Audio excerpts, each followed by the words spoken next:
Library. And also welcome to our Zoom participants who are online to the Hoover Institution Library Archives. My name is Lauren Cavetta, and I'm the Strategic Communications Manager here at the Library Archives. For our team of 7 regional curators, I know one of which, Jean Cannon, our North American curator, is here with us this evening, and nearly 60 archivists, librarians, conservators, and other outreach staff that help to power this engine that is the Library Archives, and ultimately what we think is a symbol of academic excellence.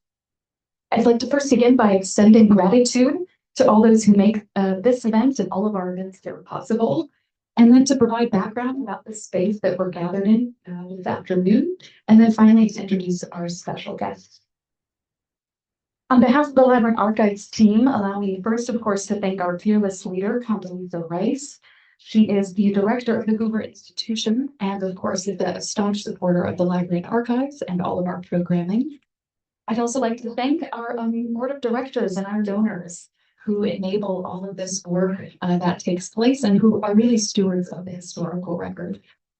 I'd also like to thank all those colleagues of mine, past and present, many in this room, and most notably those who helped to put together and curate, as well as physically set up the exhibit that tonight's event is in conjunction with, and that you'll have the opportunity to explore soon thereafter.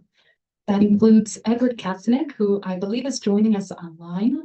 Marissa Ree, together with Edward, helped to curate this exhibition, Eastern Europe and Beyond, Photographic Albums Revealed. Samir Bazorgi, let's see, Kira Peacock, Bert Patnaud, Elena Danielson, as well as Onion Kovacevic, Anatol Shmelev, Vladimir von Sirikov, and all those digital imaging preservation teams who really are such a driving force for our exhibits and all those wonderful pop-ups that you see around Hoover. As for the space, built in 1941, first to house the collection established by Herbert Hoover in 1919, the Hoover Tower truly is an iconic building, not only a symbol of Stanford, but my office and many of those staff who work here at the Library Archives, together with other fellows and staff who do wonderful policy research. But the Hoover Tower that we're gathered in is an iconic space, but in particular, this room, Tower 108, or the Milbank Reading Room, is actually the old reading room of what was the Hoover War Library. So our team underwent an effort to refurbish this space, which we have decorated with archival materials, including the portraits you see along the wall, as well as some of the statues in the cases. And you'll see many of our publications, both through the Hoover Press and otherwise, but all collaborated on by our expert scholars here at Hoover along the wall. So please do take a look. And really to honor the legacy of this space, this transformation really turned it into a vibrant hub of learning and teaching. And we hope that the insight and the impact of many scholars past continues to inspire and is felt tonight. Now, on to the main event, again, which was organized in conjunction with Eastern Europe and Beyond, Photographic Albums Revealed. The remarkable display really showcases our unsurpassed Russian and Soviet collections and corresponds to an extensive catalog of photographs assembled by our colleague Edward Kastanek, which can also be accessed online, which we welcome you all to explore. But it is really precisely that medium, photographs, that bring us together today. And Alexander Nemerov joins us as the Carl and Marilyn Thoma Provincial Professor in Arts and Humanities at Stanford. Nemerov is revered for the impressively broad reach of his research and writing across fields of art. He is a prolific and endlessly creative author. I'll cite just a few of his widely praised works. His most recent book is The Forest, a Fable of America in the 1830s, presenting tales of visionary experience in the last years of America as a heavily forested land. His book, Fierce Poise, Helen Frankenthaler and 1950s New York, was shortlisted as a 2021 National Book Critics Circle Prize in Biography. His 2016 book, Soulmaker, The Times of Lewis Hine, was shortlisted for the Merrifield Prize a national award in arts writing. His book, Silent Dialogues, Diane Arbus and Howard Nemerov, published in 2015, is a meditation on his father, the poet, Howard Nemerov, and his aunt, the photographer, Diane Arbus. Nemerov, as you are about to experience, is engaging and eloquent. Many of his students and followers in the room already know this, but those who are joining us for the first time get to experience. He delivered the 2007 Andrew Wyeth Lecture at the National Gallery of Art, and in 2017 delivered the 66th Andrew W. Mellon Lectures at the National Gallery of Art, becoming the first scholar to deliver lectures with a focus on American art. And every fall, Nemerov teaches a popular Stanford course, How to Look at Art and Why. And here's the ultimate accolade. The Stanford Daily has named him one of the university's top 10 professors. I think that alone deserves a round of applause.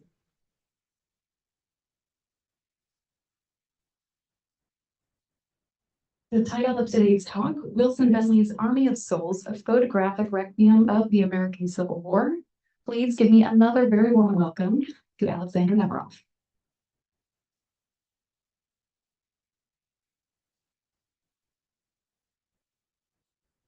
Thank you, Lauren, for that wonderful introduction. I was kind of mesmerized and would like to meet that person you were describing. Yes, the show here is very interesting, and I encourage you all to see it.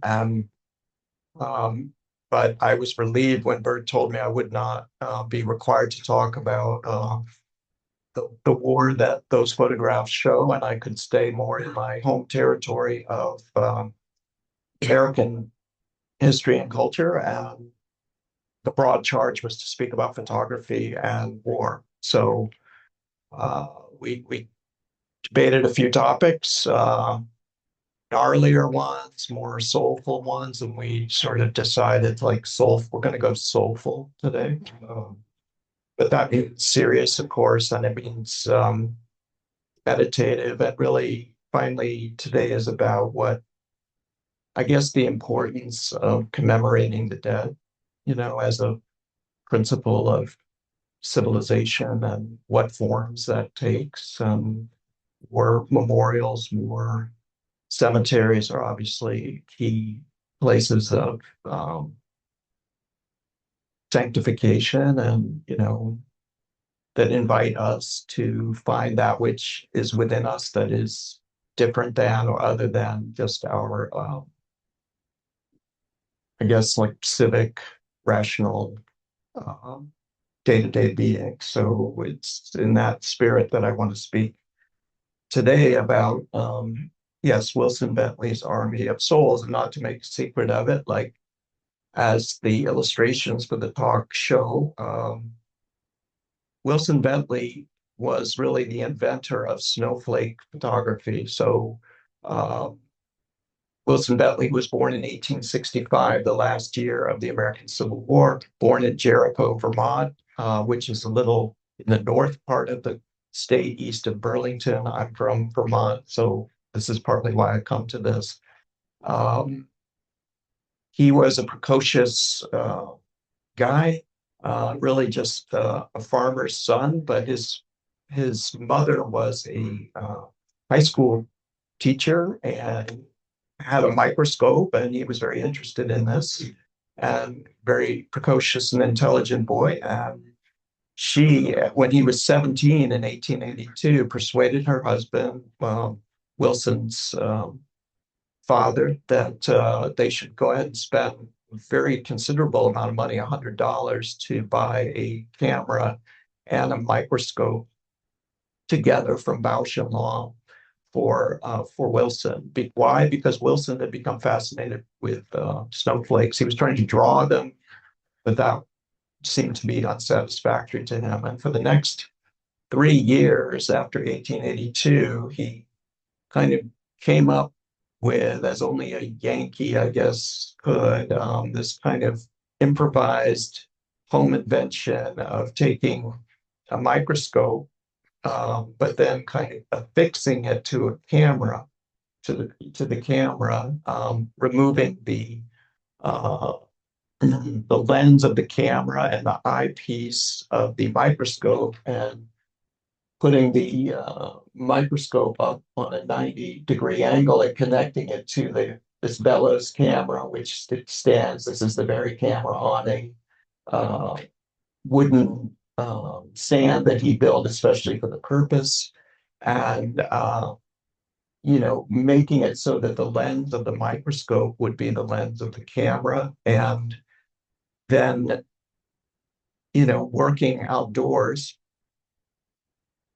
Beginning in 1885, the year he made his first successful snowflake photograph after much trial and error, he would basically, how can I describe this very succinctly? Like he learned like what were the best kind of storms and even the best portions of the best kind of storms. For example, the westerly edge of storms, snowstorms often yielded the most crystalline of the crystals, as he preferred to call them, not flakes. And he would then, it's kind of like a center fielder, except not with a glove, but with a black tray. He would catch these. And if he saw a promising one, he would use a turkey feather and brush the others aside to get the likely culprit. And then using the tines of a broom that he had made into a little splint, he would lift it off and get it under the lens onto this glass plate, and then take a picture using mittened hands, so his warm hands would not belt the poor thing. And this is all taking outdoors in a shed. And then more than that, you can see a string that's kind of running up along the side of the camera that allows him to control by virtue of these wheels. You can see one wheel just underneath his left mittened hand. Um, the focus without having to stop and go up to the front and focus it up there, which could often mean, the difference between life and death for the snowflake. So it's all just concocted out of with no counseling or anything like this. And yes, when he was 20 in 1885, he started to make the photographs that only death would interrupt his making of some 46 years later. He died actually of pneumonia from walking home in a blizzard, of course.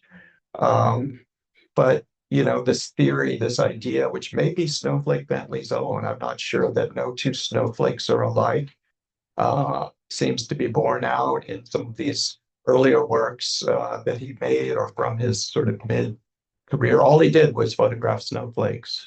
And by the way, he didn't think of himself as an artist. He thought of himself maybe not even as a scientist, maybe as a contributor to science. I believe these are, for example, still at the Smithsonian. But in 1931, the year of his death, he published his magnum opus, which is called Snow Crystals, and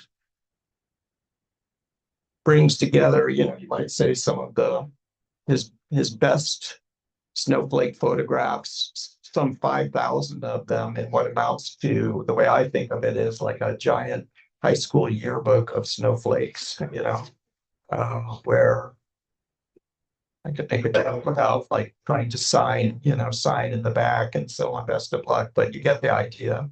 And there's really not a plot to this book, right? It's just everyone's a valedictorian, its patterns, etc. So this is his contribution, and there's nothing in his own very modest but incisive rhetoric about what he was doing that says anything other than he was a guy who photographed snowflakes, and indeed his nickname Snowflake Bentley, which was not a complimentary nickname as given by his hardcore Vermont neighbors who, though admiring him for baling hay with the best of them in the summers, thought he was extremely odd with his quote unquote head in the clouds during the winter. So Wilson Snowflake Bentley, snowflake photographer. What if we just kind of go from this to something like this, a photograph by a Vermont photographer from the southern part of the state named George Houghton. not someone that Bentley would have known. And indeed, of course, Bentley was not born till 1865, as I said. But let's just take this, if you're like me, you would look at this picture and think, it's a bunch of guys. Maybe it's interesting. This is the start of the war, and everyone's fit for battle, ready for battle. No one really knows that it's going to last for 4 years and that 700,000 people are going to die of gunshot wounds as well as disease. But if we have Bentley's photograph in mind, let's just see what happens if we go in closer on this picture. Like, at least for me, I start to see the individuality of each figure. Maybe you would be ahead of me with or without snowflakes. You would just say, you would already start to notice how highly specific, indeed, you might even say unique each figure is. But for me, there's an intensification that happens when I put the photographs together with these. So there's a principle here. Like if I were to stop right now, it would be something like every soul, every person is unique and is heaven sent, let's say, and is fragile and is about to disappear. And this at this point is a kind of poetic meditation on Vermont and snow and human fragility. And but I might just elevate the stakes and say, like, it's not exactly subjective to say that each life is precious. I mean, I don't know, it feels like a truth. But just using Houghton's photographs, which again are made in the early, more or less optimistic part of the war, just kind of pairing them with the photographs. There's something where Bentley, if he does nothing else, allows us to come into contact with, I guess, the mystical thing about photography, which people often point out about, which is that it's to do with death. All of those people are long dead, but they're vividly present in this room right now. That's something that many people have written about. Digital photography obviously changes that pretty dramatically. But with these people, they're blurred, let's say. I love this one because of the exposure time would be, let's say 30 seconds. And if the trees are being blown by the wind, then you get this amazing effect. But everything in effect is blown in the wind in these photographs. I should say Bentley's exposure time for his snowflakes, by the way, was anywhere from 30 to 300 seconds as he learned by trial and error how to do it. Let's go from these photographs to Virginia, to Northern Virginia. This is Union Army Cemetery there, and that actually was the national cemetery before Arlington, which began to be the national cemetery in 1864, I believe, and that's because this original national cemetery in Alexandria filled up. It was full. But you can maybe see a little bit where I'm going here is that these are, in a way, uniformities, these identical or almost identical stones, a kind of general commitment to nation.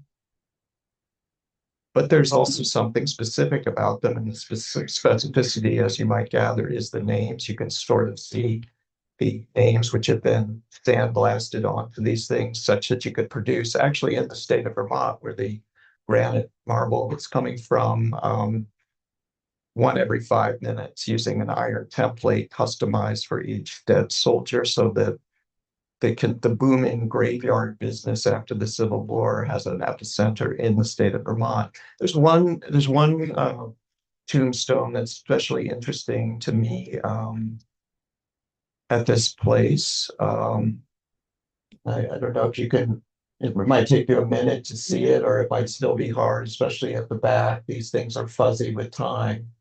But it says W.A. Bentley, Vermont, and at the top is the number 906. So that's interesting, right? Because this is a cemetery for soldiers who died during the war. So how could Wilson Bentley himself be buried in the cemetery because he wasn't even born?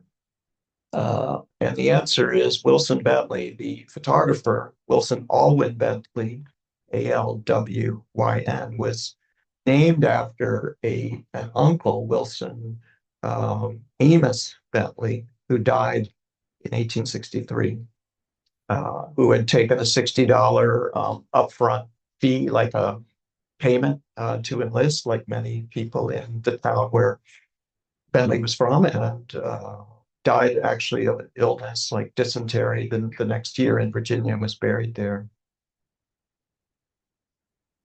So for me, this kind of intensifies this connection, uh,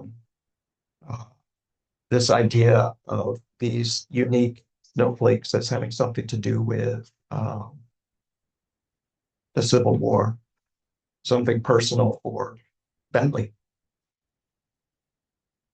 And I guess if nothing else, and again, I'll just report my own experience, it allows me this kind of juxtaposition to um, experience or imagine, maybe it would be better, the uniqueness of each these persons who are commemorated somewhat generically. But let's just look at a quote from Bentley here.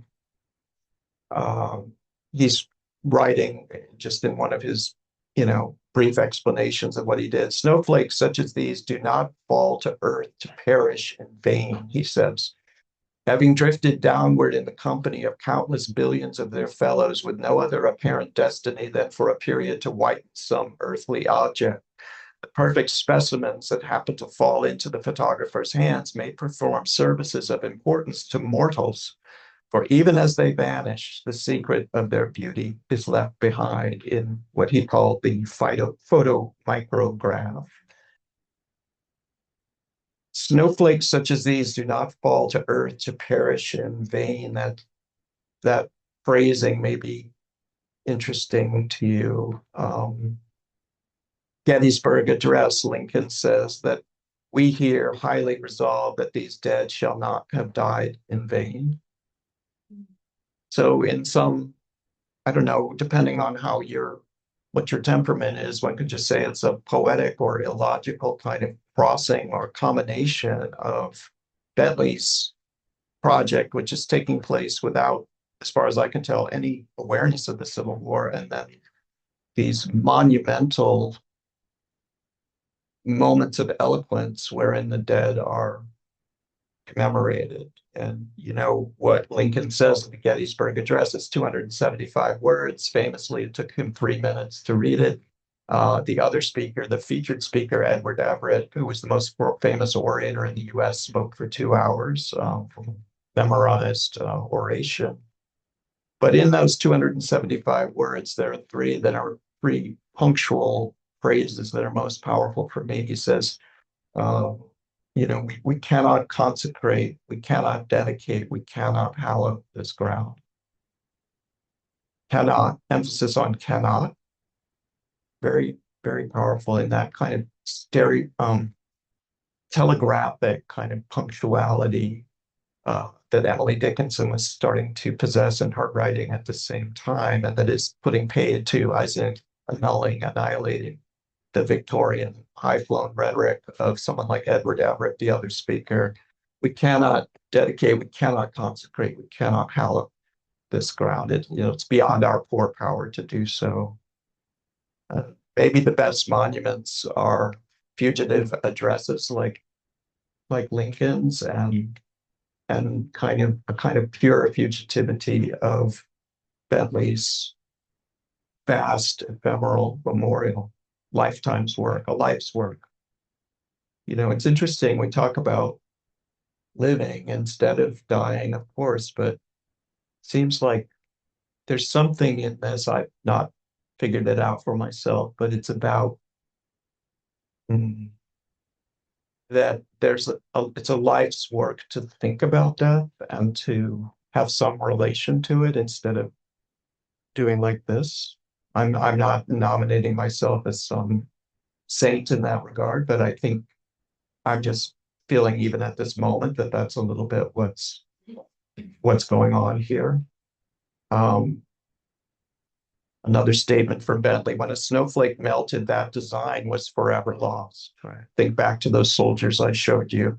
Just that much beauty was gone without leaving any record behind. That's so true. Um, Whitman said about soldiers in the Civil War, because Whitman was a nurse, Walt Whitman, the poet, that, soldier receives his death shot, as he said, Whitman, and then crawls to some tuft, some bush, and just kind of expires there. And it's very interesting riff on basically in line with Lincoln's statement: we cannot dedicate, we cannot consecrate, we cannot hallow. Like there's no sort of sanctifying words we can do, but we can address this, you know. Something like in my role as a professor, I try to give addresses instead of position papers or whatever they're called, which have the feeling to me of being a little bit less just being like not zero at the bone, which is what Emily Dickinson in the 1860s described as the definition of a good poem. Uh, so a poetic language, so to say, snowfall in August, is maybe most piercing if we would try to find terms that encompass life and death together, and give us a richer sense of being alive, I suppose. But there's something else about this cemetery, which still has a kind of, I don't know, like, despite the white tombstones and so on, the uniformity of them has a kind of time feel, with that stone wall, etc. It does nonetheless mark a very striking difference about the storms of death in U.S. history and how those storms get different over time and become more anonymizing. So, just a brief history of death in America would say that, a colonial cemetery like the one on the left um, has a kind of, I don't know, like scattershot, rustic, you might say individualized idiosyncrasy that characterizes each stone and the relation of the stones to one another. It's not seen as a kind of metropolis of sameness. Whereas the Civil War itself, because of the vast funerary requirements that it brought into being, necessitated an industrial relation to death and a corresponding anonymity of persons, whether they were known or not. Even the vast registers that list the names of the dead in that sense sanctify them, something like the Vietnam Memorial in DC, nonetheless kind of reduce each soldier's death shot, et cetera, their dysentery death, whatever it is, to a kind of statistic. The magazine The Nation was founded in 1865. The Nation, just the Nation, the war dead, the vast, all these kind of vastnesses that make us, as we're accustomed to being, just one little anonymous drop in a vastness. This has a lot of its origins in this period and this war. And a very famous example is, I don't know how many of you have been to Ford's Theater, where Lincoln was assassinated 3 months after Wilson Bentley was born. And it still exists, but a very interesting thing about that place, which you would never know, and it relates to this topic, is that in the late 1880s, when it was an office building, and there were many clerks there working with huge bureaucratic, thousands of bureaucratic files related to the war dead. The floors collapsed, killing a number of the clerks. So literally the weight of all the statistics and all the record keeping crashed down in that very place where Lincoln was assassinated. So Bentley is making work that is dealing in the ways, in the terms that the former Harvard president and historian Drew Gilpin Faust has called a constituency of the slain, meaning the Civil War dead, as she says so eloquently, like really assert themselves in these cemeteries. I don't know if you've ever been to them, but like they're sticking up for their rights. You know, they have a kind of expectation. They're a constituency of the slain, and you know, from beyond the grave, they're kind of determining who shall, you know, who shall inherit, who shall remember, who shall preserve, all of these kind of questions. And Bentley snowstorms have something like that. Like Snow Crystals is very much like one of these cemeteries. It's 5,000. I said high school yearbook, but it's really like 5,000. It reminds me a little of those Vietnam War photographs, the series of one issue of Life magazine in 1969, a week of the war dead, which basically is just one high school picture after another, for page after page.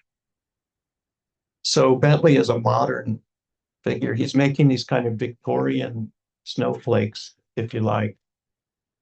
And he's interested in something the Victorians were interested in, but the 20th century and our century really aren't, which is the soul.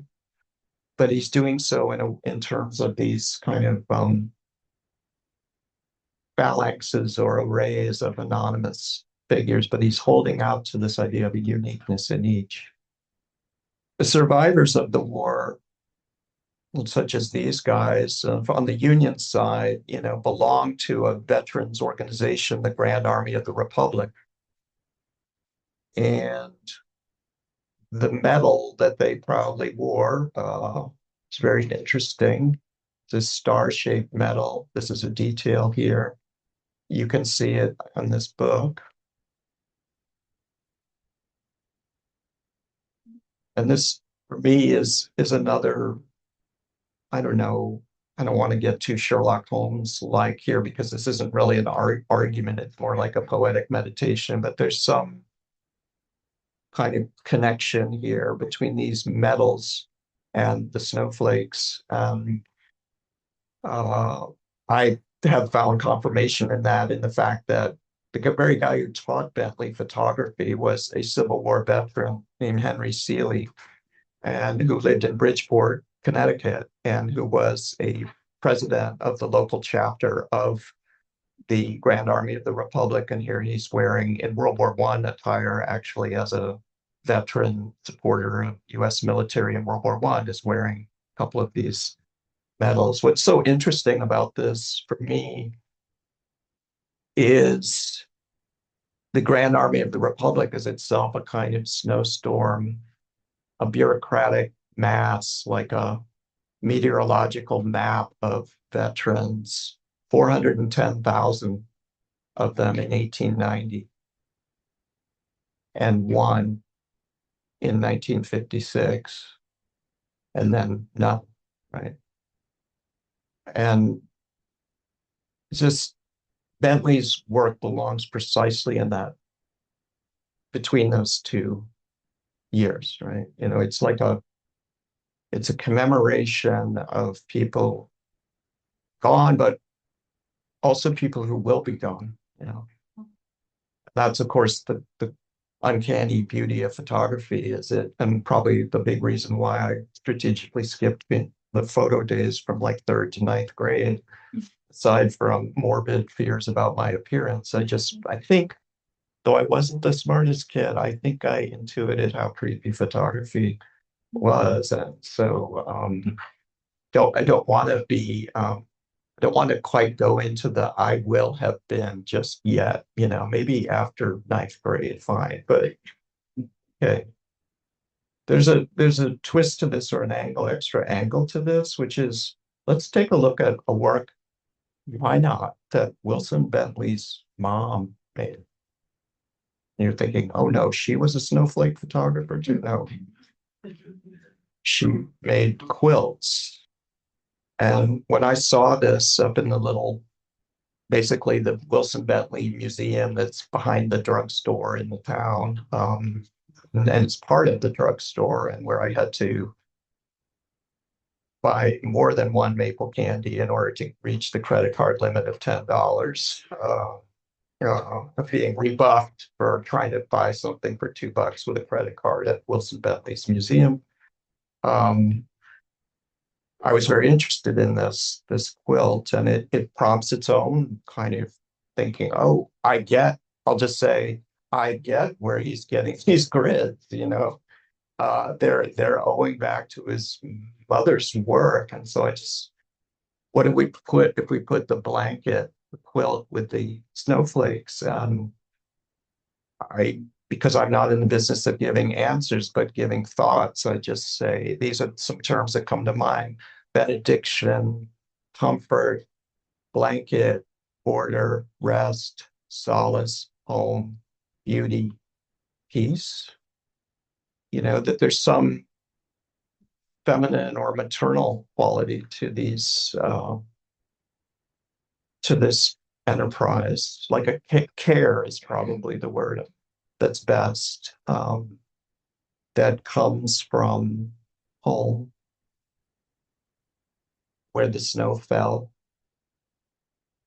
And of course, fell as a euphemism for killed is a 19th century thing, right? It kind of ends with First World War. It's really hard by 1918 to say someone fell.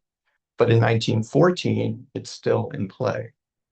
But yes, the snow fell. It fell hard in Jericho. There were two sets of brothers there, one of whose houses still stands, who one set died both in the Battle of the Wilderness in 1864 in Virginia. Another died in Andersonville in the prison in Georgia, and the brother of that person did come home to Jericho, what was a broken man. This was all around, this falling, as they would have called it, was all around Bentley.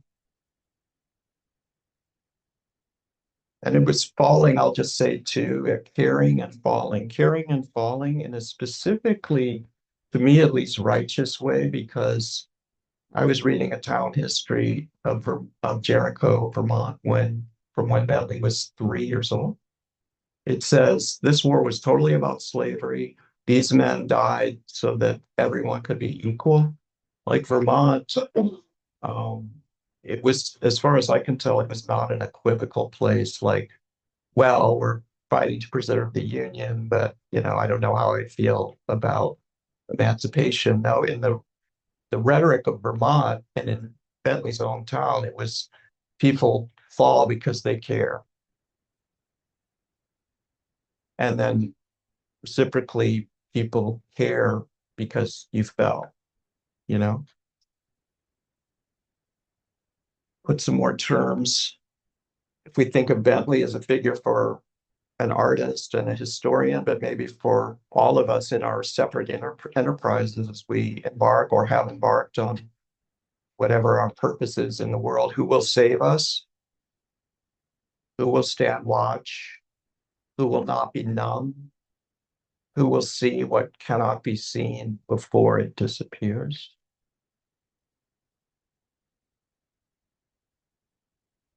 Bentley, you can see the hopelessness of the task in this very thing. It's like I use a baseball metaphor again. It's like being a center fielder, but instead of one baseball coming down, there's like 1,000 baseballs. It's some kind of demented training exercise for center fielders. Like there's no way you can catch it all, right? But he's fighting a losing battle, I guess, looking for perfection as a kind of populist poet, like a homespun vernacular poet. I'll put him together with Whitman, the most famous, and whose book Drum Taps is beautiful in its elegies for the war dead, that came out the year the war ended and the year Bentley was born.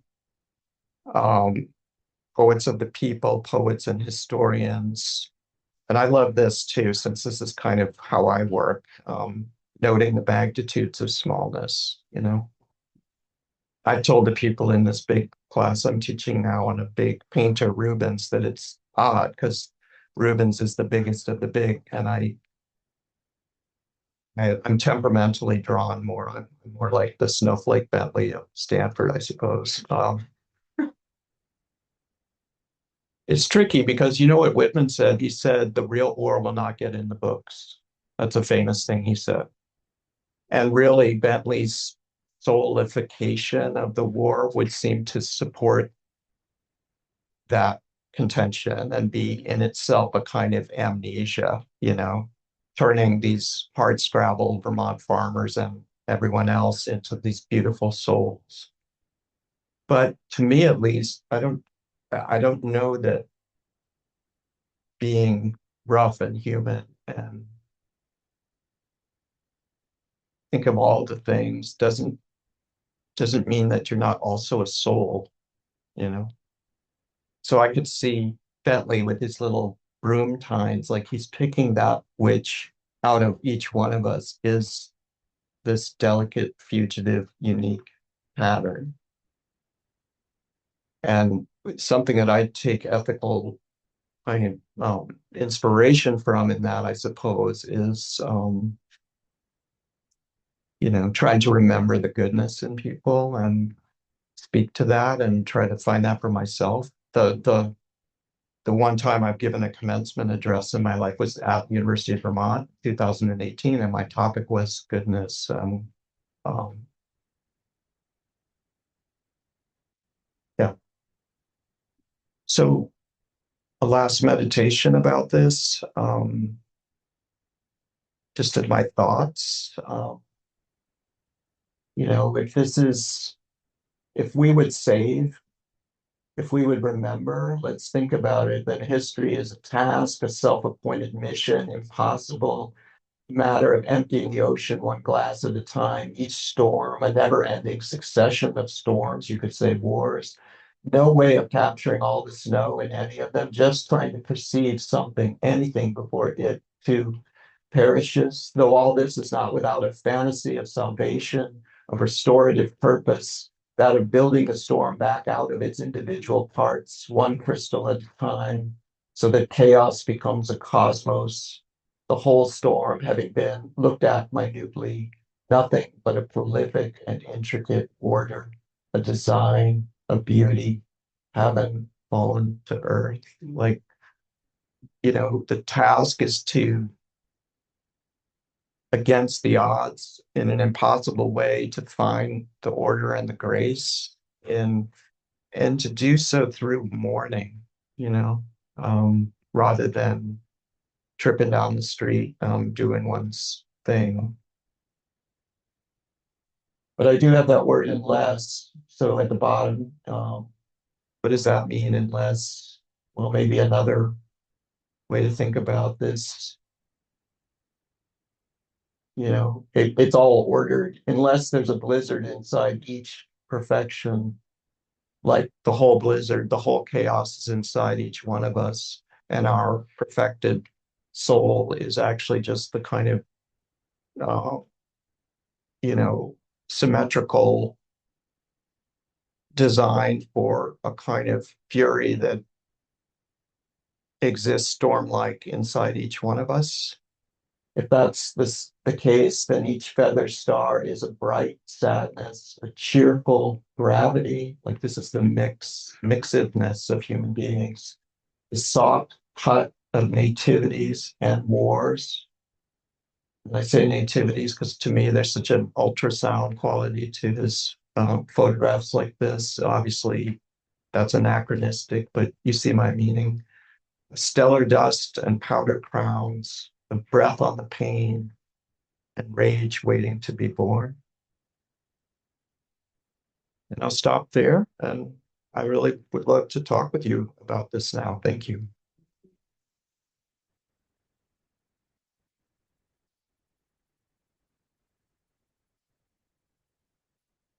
Our colleague Stephanie has a microphone, so we'd Okay. like to take questions Mhm. from in the room first. Please raise your hand and wait for the microphone to come to you so that our Zoom colleagues can also. Sure. Thank you very much for wonderful meditation. I will say it. Yeah. And I want to know how does the work of Walter Benjamin, especially the work of art, the age of mechanical reproduction, his interpretation of photographs, impacted your work and how much influence potentially it had, and if there was any dialogue or even exchange in your thought, because I see a lot of that in the way you're interpreting, connecting with these photographs beyond just the scientific and objective. I see. Yeah, thank you. That's a lovely question. When I think of Benjamin's essay, which is from 1935, so Bentley and Benjamin really shouldn't have anything in common except being near to one another in the old-time card catalog, but nonetheless, I think of him as saying photography kind of kills art because it cancels the aura, this word A-U-R-A, of the work of art. So a very simple example would be it's very hard to go to Paris and look at the Mona Lisa without feeling disappointed. And the reason is because it looks like the millions and millions of photographs of it that one has seen, and the aura of it is lost. Your question makes me think that Bentley, in his naive American way, believed that photography actually could deliver its own aura, that each snowflake, each photograph is unique and precious in that way. They get blown around the world. I know someone in San Francisco has a bunch of snowflake Bentley photographs that he bought at a flea market in LA, just as a consignment. So who knows where they ultimately get blown to. But a naive belief actually in the photograph to give a specific, the aura of a specific person, which we probably all know from looking at ancestor photographs and so on, that such a thing really does exist. I don't know. That's just my brief attempt at an answer. Thank you for that. Yeah. Questions?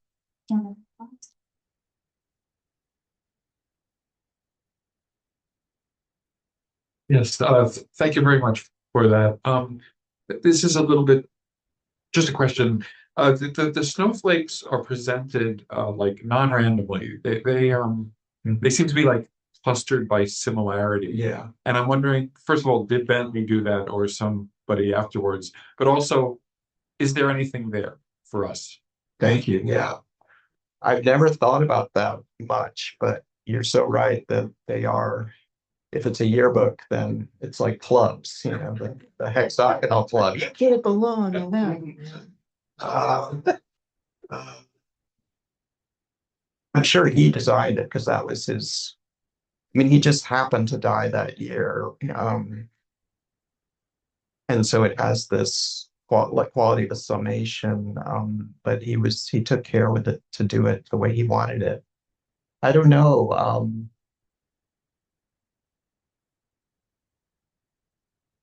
The idea of streamlining, that word is from the 1930s. There's something kind of modern about some of them, but this is not intentional on his part. Do you have any ideas about this? No, but the numbers are intriguing. Yes. Like I thought they might be sequential, but I didn't notice whether or not they were. If all the numbers match up with the groupings, then it's not sequential.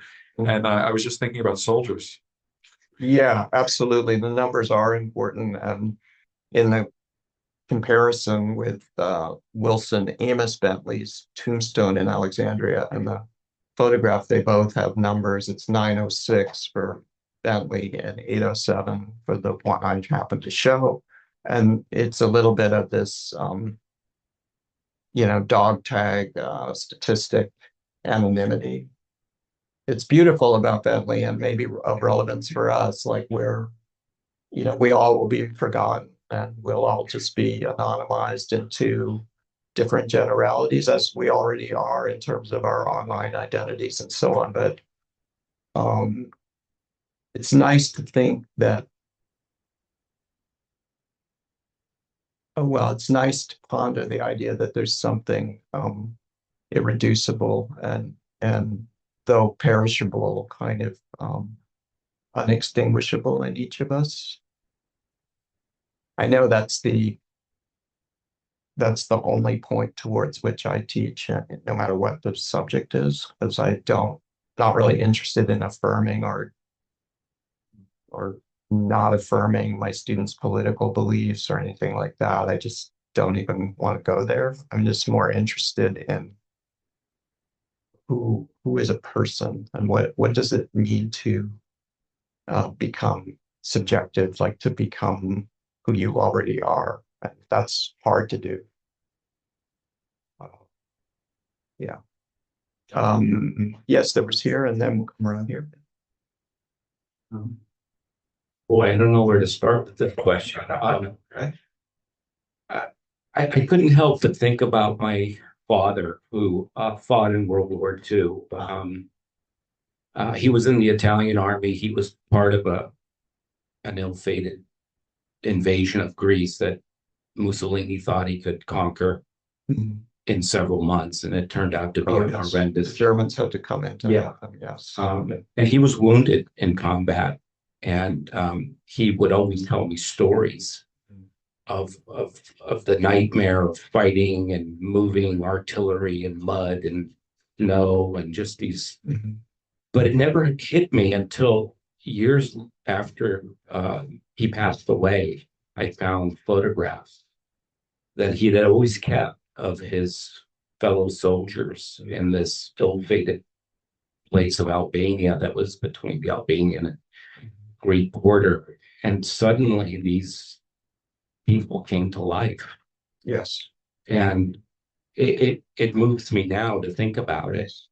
And he had the way he described it, I don't think it could have matched the actual photographs that I was looking at. And there's so much of that in your talk here. Yeah. I guess my question is, as wars go on and we've experienced since Vietnam, Afghanistan, the invasion of Iraq, have we learned not to care anymore about the dead that have? Yeah, that's interesting. Because I don't see that right now.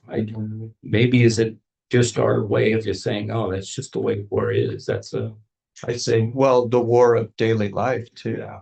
I mean, when my father died, the local news in St. Louis where I grew up, I still remember the newscaster, doing the feature. He said he will be missed, like in the passive. I mean, I was not that old then, but even I knew that was stupid.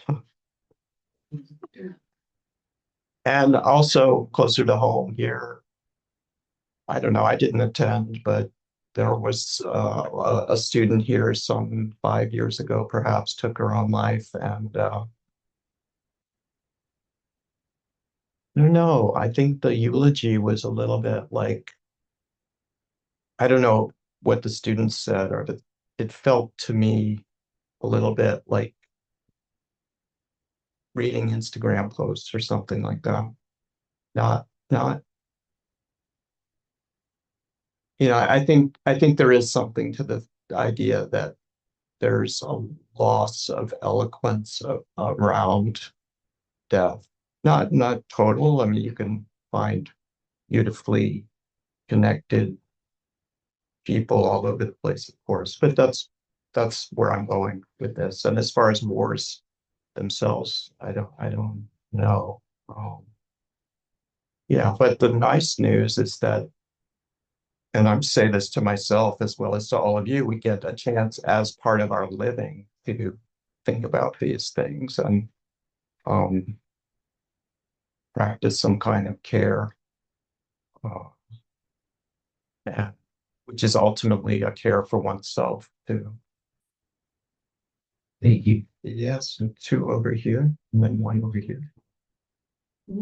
Thank you, Professor. I'm curious, do we know why he preferred to call them crystals instead of snowflakes, and what you think? Yeah, I think we don't, but if I had to take a guess, I'd say he was being protective of them by, not wanting the somewhat more folksy flake.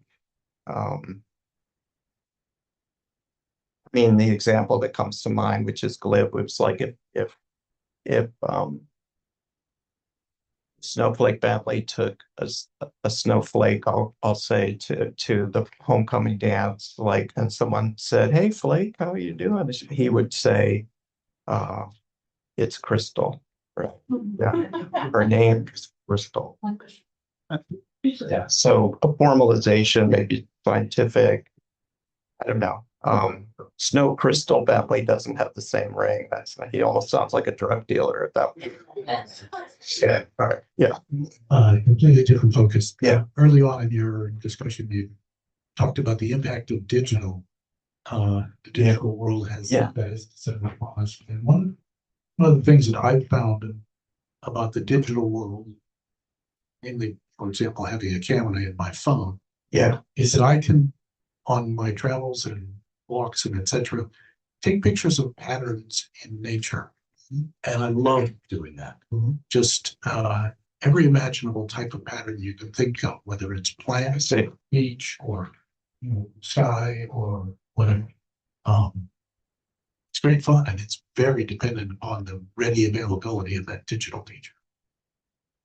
Yeah, I think for any photographer at any time, it comes down to whether you notice things or not. So you're a noticer. So I would say the camera is a prosthetic for you that enhances your noticing, and noticing is connected to attending, and is connected therefore to being present in the world. It's connected to grace finally, like, but it's not breaking news that, as Sally Mann, the photographer, spoke about last night in San Francisco, that people, scrolling through their phones, including me, don't notice anything. And there's more pictures, but there's less noticing. And so that seems evidently true. And so but I take your point that it is possible to use a camera phone in order to be more alive rather than less alive. Yes. There was a question over here.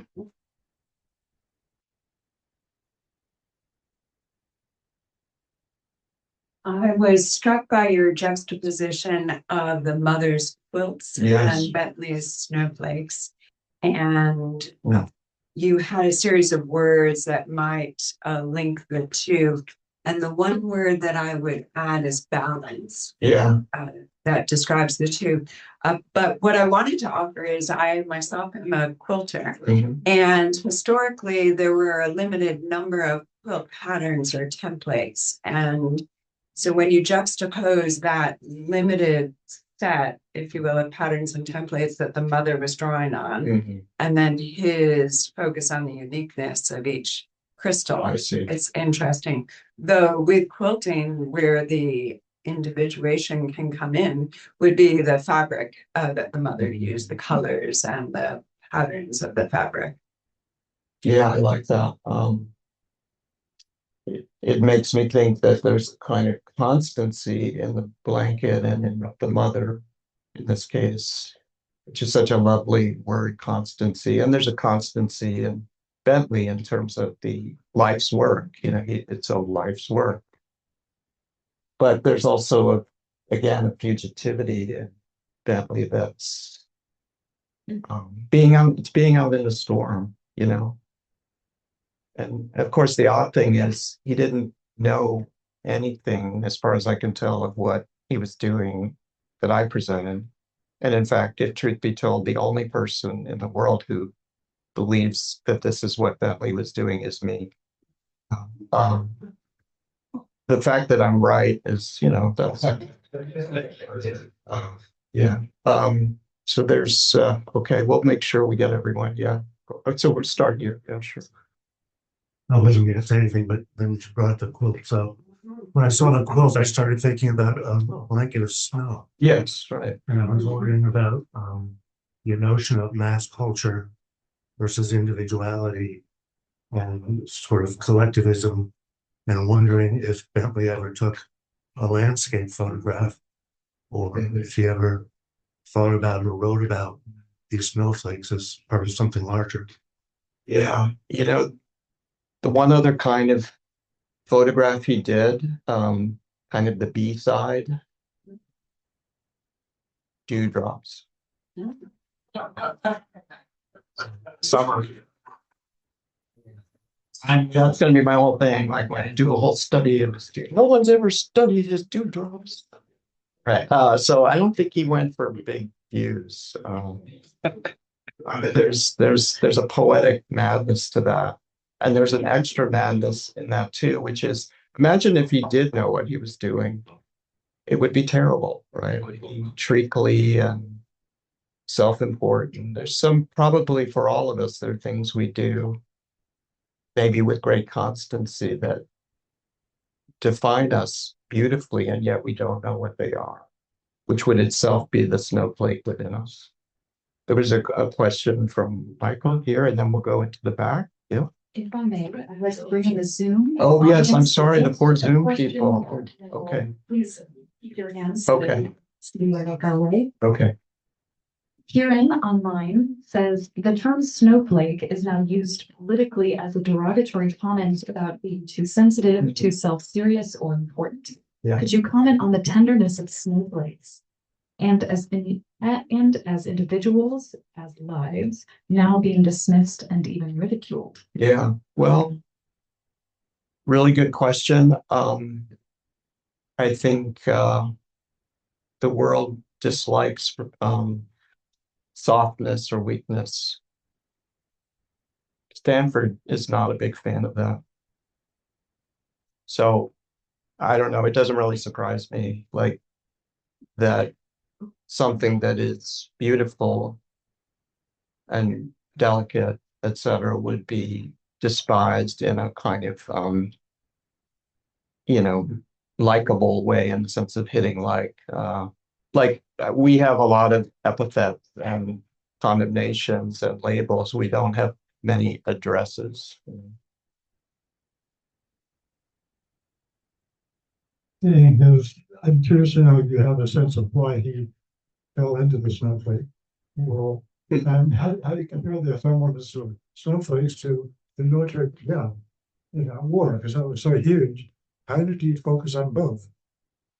Well, he did focus on both by not understanding he was focusing on both, I think. Kind of almost like a compulsion, you could say. I don't want to pathologize his project. I don't think it has that at all. But it would be like someone who is traumatized as a kid, let's say, or who walks around their hometown with men mumbling to themselves or missing limbs, which would be true for him growing up. And they react by precisely doing something totally different that is yet almost like a cartographic elaboration, like a map of exactly what they don't want to look at. I mean, that's just classic psychoanalytic behavior, right? That someone,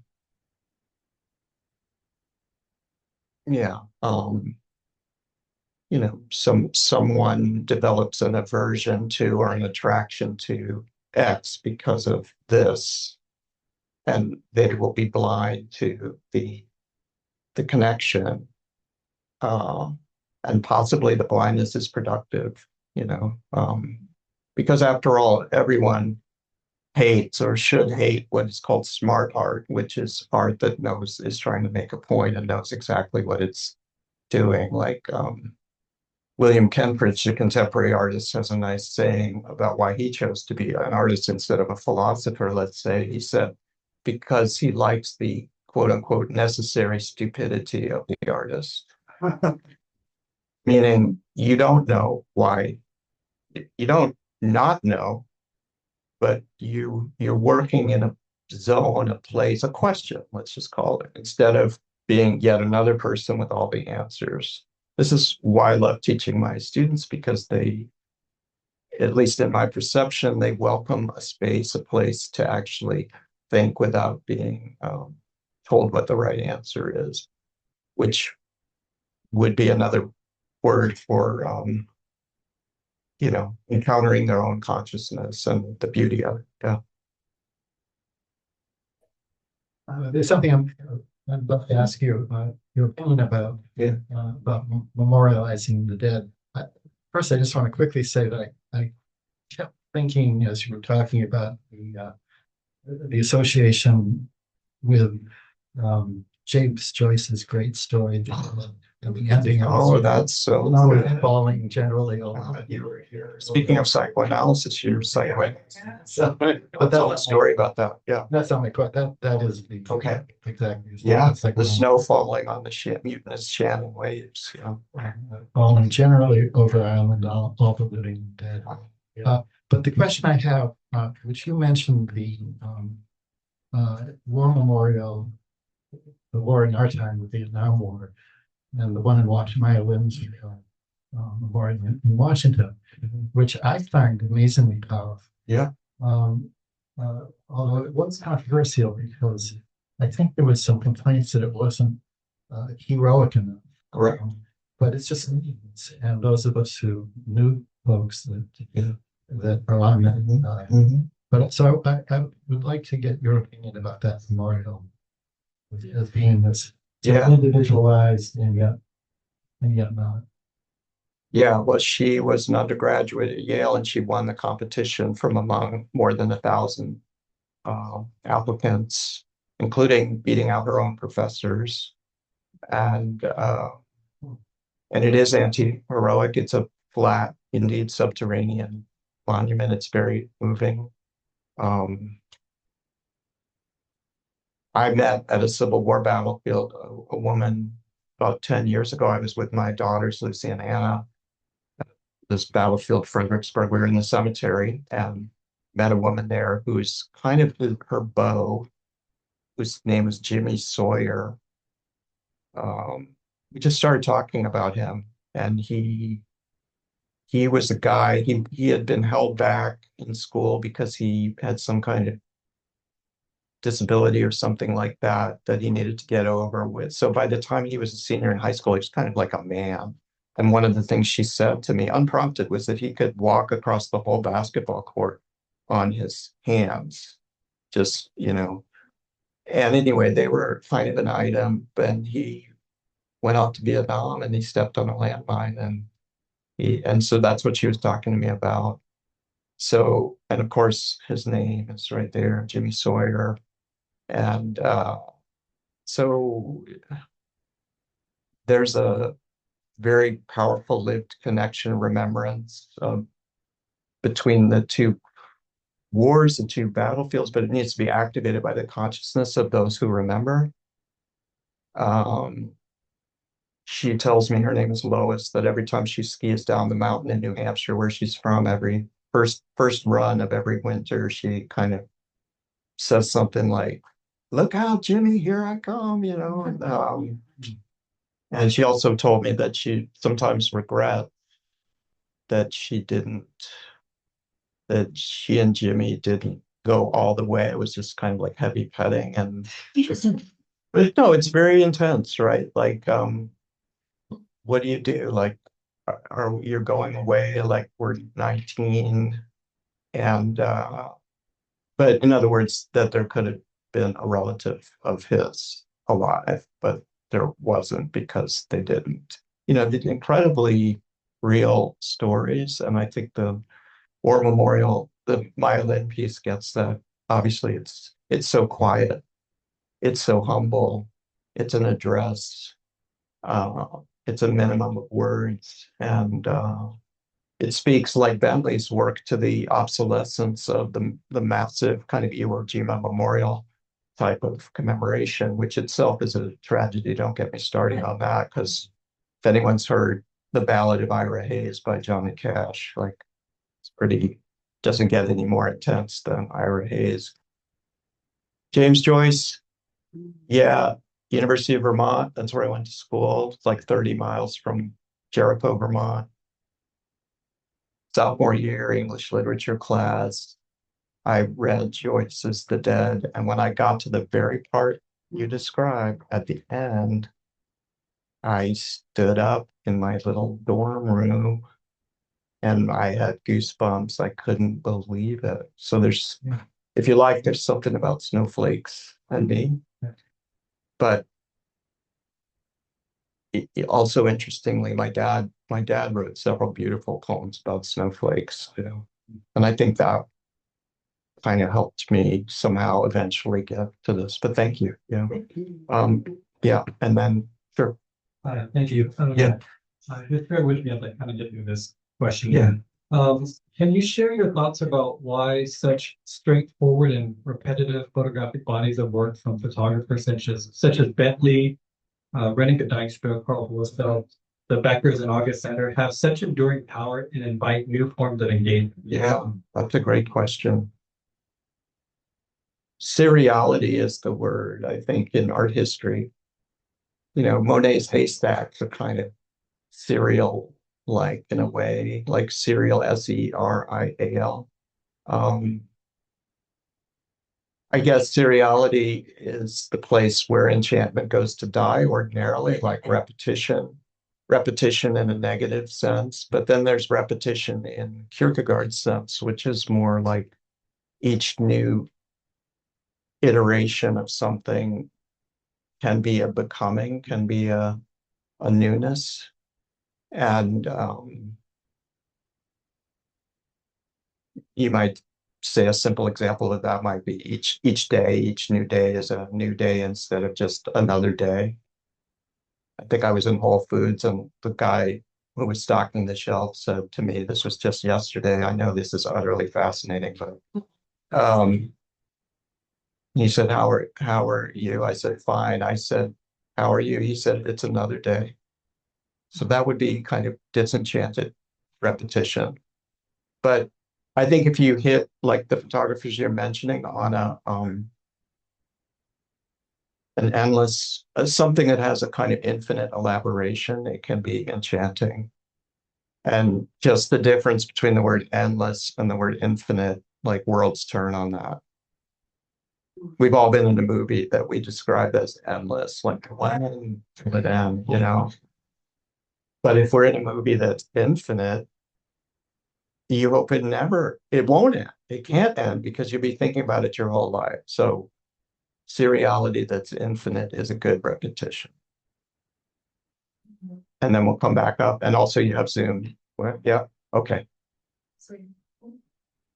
Final question from in the room and then the front row and then Sure. That sounds good. Yeah. Thank you. This is really in some ways more of a comment, so I apologize. But Yes. Evoked the following thought from me, and also in response to the gentleman in the front row too, asked about our attitudes and whether they've changed since the time of the Civil War and how we think about this. I hosted here at the Hoover Institution a group from the Defense Department who are responsible for scouring the planet to look for the remains and identify the remains of people who died in foreign wars. And they use extremely sophisticated analysis and DNA and all sorts of new techniques to try to take these little specks. And this is what I was thinking of. Specks, yeah. They are little more than specks of the remains of people. Yes. And to try to connect them with the families, with these soldiers who died. And it really struck me when the general who runs this organization was describing it, that it was really a race against time. That they are like these snowflakes, right? They're perishable. And even with this new technology, it's a challenge. But to the gentleman in the front row, I was also struck by the tremendous dignity that all of these remains are given. And the respect, and it's incredibly moving to see how they are treated with, even years later, such tremendous dignity. Anyway, thank you. That's beautiful. Yeah. The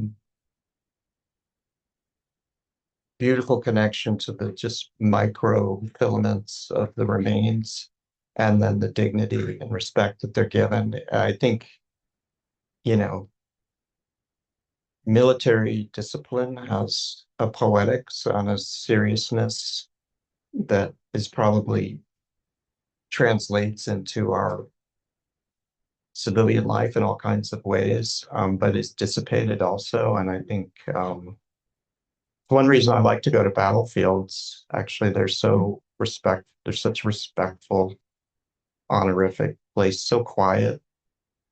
Civil War, like all those and beautiful, quiet places would all be full of McMansions now. And if all these people hadn't been killed there, including some of Bentley's neighbors. So I get that. There's a poem by the poet Jory Graham about Normandy called Soldaten Friedhof, which is excellent on this, about trying to just get anything, even like piece of fabric, and like what they try to do with that Soldaten Friedhof. So yeah, so last question up or Zoom, and then yes. One question. Okay, absolutely. Yeah. From Raymond, in image 712 in your last slide, there seems to be a smaller snowflake within the larger snowflake that by itself resembles some of the six-sided snowflakes depicted in the other slides. Could this in some way lead one to intuit that an individual consciousness or life is embedded within a greater collective or cosmic consciousness? Well, every snowflake is a piece of the blind storm and embodies the whole storm in that sense. It's spun off from it embryonically, ultrasoundedly, and yet with a kind of funereal heraldry kind of built in at birth. I mean, yeah, I think this is a cosmic image of human beings as opposed to our relatively, I'll keep this PG rated, like kind of unfortunate schema of rational skepticism. Like there's nothing more to us than simply our existence and what we choose to do with it. So this is to Raymond's question. Yes, this is a kind of cosmic emblem of a person. Okay, last question. Yeah. Thank you so much for this interesting discussion. I had a question regarding logistics about pursuing this almost compulsive project that Bentley was on. It seems that he didn't publish his work until decades after he first successfully was able to photograph his first snowflake. And it doesn't seem like in that time that the peers around him were very motivated by his artwork or saw value in it. And I'm just wondering where I don't have context on the expense related to taking hundreds of photos, hundreds of hours, thousands of hours of his life dedicated to this, but the feasibility of the financing behind how he was able to achieve this work, and then how that speaks to his motivation in this quest. Thank you for that. I mean, my sense is that the Bentley farm was prosperous, that as witnessed them purchasing the microscope and the camera. But it's a good question about where the money came from and how much of it there was. I don't know. I'm not sure the very first images he made or published were in 1901. They just happened to be the first ones I'm showing, but sure, there's a delay and a longevity. And then more to the beauty of your question, there's like an unsungness. I guess it's like portraying snowflakes is great, but like, what does that do, right? So if you're thinking of modernity as the instrumentalization of every single thing on earth, and including human beings, like, well, if they say at Stanford, well, what's that going to do? Like, what are you going to do with that? You know, everything has to have a outcome. This is more like reason for itself in the old style of like, there is no purpose, which is what they say accurately about art. Why are you doing it? Well, I'm doing it, you know, because it's, I have to. And I'm on a quest and a question. And what I try to tell my students, the PhD students, as well as the undergraduates, is that the simple dichotomy, which is rampant at Stanford between like sort of guilt about doing personal things on the one hand, and different levels of making a difference socially, is false. That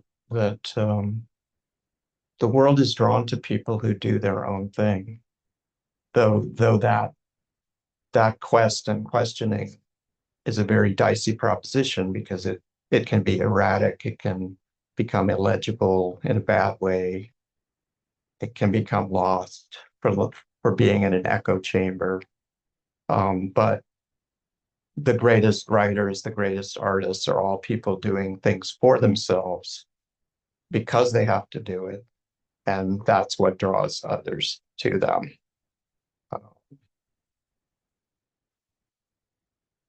You know, no viewer of a work of art wants to be part of the target audience, because then they accurately understand that they're being pandered to and they're being anonymized in the very address, the would-be address of the work to them. What beguiles us and kind of shakes us to the core, like that line from The Dead, is like where you feel the artist is speaking to you personally. And that shapes you as a person, right? It's not just this thing that happened to you. This is what I work with my students on. It actually is a point of orientation for you for the rest of your life. And it's more powerful because you can't describe it. And it's more powerful because in the conversations, even with close friends, you find yourself frustrated that you cannot articulate it. And consequently, you leave that conversation feeling like doubtful about what it is that's happened to you, and mad at yourself because you're not more hip or somehow able to articulate things. But it's all to the good, because you're pursuing the inward, the sort of huge task of your own inwardness and giving it form, whether as an artist making work, or by understanding the art of your life as these intensified experiences that guide you and take you out of the different conceptions, political, commercial, etc., that are waiting for us prepackaged in order to deliver us from sperm to worm as like a complete human being, right? That's all obviously BS. So, you know, how's it going in terms of me speaking about all that at Stanford? I could shout out to some of my undergrads there that I appreciate it. Yes, absolutely. But it's not a thing here. It's too bad, but I'll be back tomorrow. All right, thank you.